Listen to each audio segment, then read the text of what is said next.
नमस्कार, मैं रुचि। खबर कनेक्शन में आप सभी का स्वागत है। हाल ही में राष्ट्रपति चुनाव हुए और हमें देश के 15वें राष्ट्रपति के रूप में द्रौपदी मुर्मू मिली।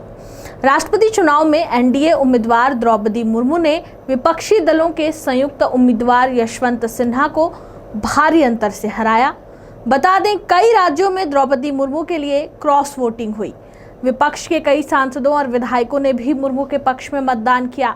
एनडीए के सहयोगियों और समर्थक दलों के अलावा मुर्मू को 17 सांसदों और 126 विधायकों का समर्थन मिला।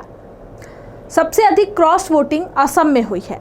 असम में 22 क्रॉस वोट पड़े और इसके बाद मध्य प्रदेश में 19 क्रॉस वोट डाले गए। तो आज हम इस पर ही बात करेंगे।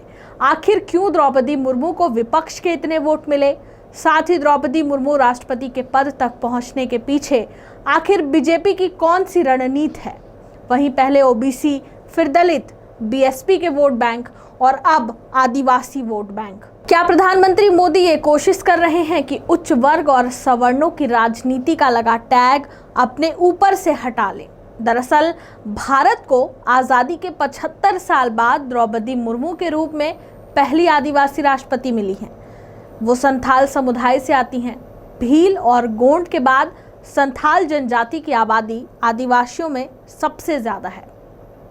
2011 की जनगणना के मुताबिक भारत में 8.5% से कुछ ज़्यादा आबादी आदिवासी है, जिसमें मिजोरम, नागालैंड, मेघालय, अरुणाचल प्रदेश में राज्य की जनसंख्या में इनकी हिस्सेदारी 40% से ज़्यादा है। वहीं मणिपुर, सिक्किम, त्रिपुरा और छत्तीसगढ़ में से 30% है और मध्य प्रदेश, झारखंड और ओडिशा की यदि बात करें तो 20% से ज़्यादा है।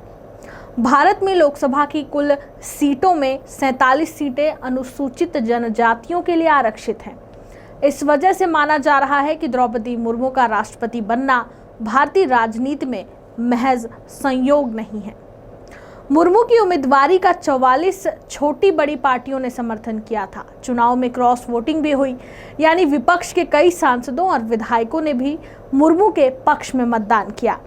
बीजेपी के पदाधिकारियों के हवाले से हिंदुस्तान टाइम्स अखबार ने लिखा कि एनडीए के सहयोगियों और समर्थक दलों के अलावा मुर्मू को 17 सांसदों और 126 विधायकों का समर्थन मिला। वहीं इंडियन एक्सप्रेस ने यह भी लिखा कि नतीजे देश की पहली महिला आदिवासी राष्ट्रपति बनाने की कहानी तो है ही रिपीट।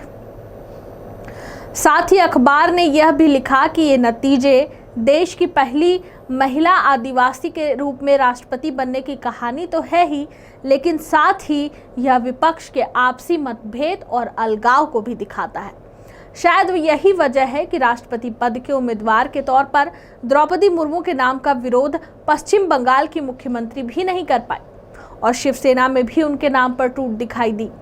झारखंड में कांग्रेस गठबंधन के साथ ही हेमंत सोरेन को भी मजबूरी में यशवंत सिन्हा को छोड़कर द्रौपदी मुर्मू के साथ जाना पड़ा और असम में भी क्रॉस वोटिंग देखने को मिली। बीजेपी भी इसी वजह से अपने वोट बैंक के कुनबे को बढ़ाने में इनको और रिझाने में जुटी हुई है। आंकड़ों की बात यदि करें तो 2014 के मुकाबले 2019 में बीजेपी ने अनुसूचित जनजाति के लिए आरक्षित सीटों में अपनी पैठ बेहतर की है। पारंपरिक तौर पर ये कांग्रेस को पहले वोट करते थे। दरअसल मुर्मू एक ऐसा चेहरा रही जिनका विरोध किसी ने खुले तौर पर नहीं किया। आने वाले दिनों में गुजरात, मध्य प्रदेश और राजस्थान में चुनाव है। वहां कांग्रेस आदिवासी इलाकों में अब तक अच्छा प्रदर्शन करती आई है। जैसे गुजरात में कांग्रेस के पास 27 में से 15 सीटें हैं, राजस्थान में 25 में से 13 कांग्रेस के पास है और छत्तीसगढ़ में 29 में से 27 कांग्रेस के पास है। वहीं यहाँ पे खेमा बार बार ये कह रहा है कि बीजेपी की नज़र इन्हीं सीटों पर है। अब देखना ये होगा कि क्या बीजेपी की ये आदिवासी वोट बैंक वाली तकनीक अपने अगले चुनाव में कितना कारगर साबित हो पाती है, क्योंकि जिन राज्यों में चुनाव हैं उनमें राजस्थान और छत्तीसगढ़ में कांग्रेस की सरकार है। आज के लिए बस इतना ही। बने रहिए खबर कनेक्शन के साथ।